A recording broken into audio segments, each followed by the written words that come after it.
देशाच्या 79व्या स्वातंत्र्य दिनानिमित्त खरं तर स्वातंत्र्य सैनिकांच्या कुटुंबियांना स्वातंत्र्य सैनिक कैलासवासी विश्वनाथ उर्फ बापू शेठ श्रीपती महाजन यांचं नाव एखाद्या वास्तूला देण्यासंदर्भात आंदोलन करायला लागतंय ही खरंच एक दुर्दैवाची बाब आहे।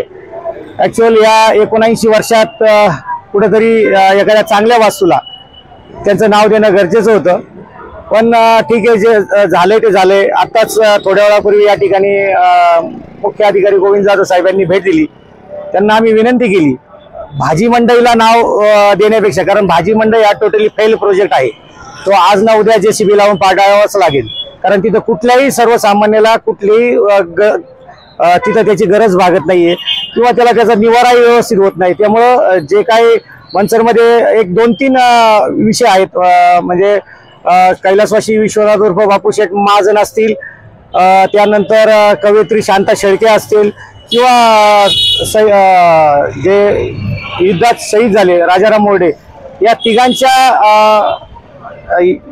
नावासाठी एक जे काही गार्डन होते त्या ठिकाणी एखादं स्मारक बनावं, किंवा जे व्यापारी संकुल होते त्या दोन्ही व्यापारी संकुलांना पैकी त्यांचं नाव या दोघांपैकी कोणाचं तरी नाव देण्यात यावं। आणि खाली एक नाट्यगृह होते, त्या नाट्यगृहाला या 3-4 मान्यवरांपैकी कोणाचं तरी नाव द्यायचं।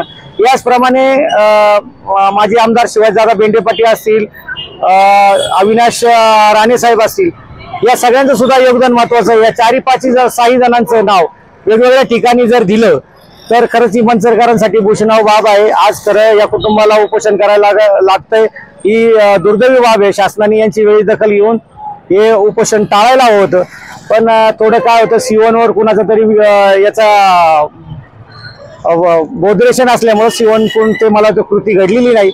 असो, आज नाही तर उद्या या विषयाला वाचा फोडेलच। नाही झालं तर 1-2-4 दिवसातच राज्याचे माजी यशस्वी मुख्यमंत्री व आत्ताचे सध्या उपमुख्यमंत्री नामदार एकनाथभाई शिंदे या ठिकाणी येणार आहेत। त्यांच्याही कानावर आम्ही विषय घालू आणि लवकरात लवकर या 5-6 जणांची नावं वेगवेगळ्या ठिकाणी देण्यात यावी, याच्यासाठी त्यांच्याकडे मागणी करू।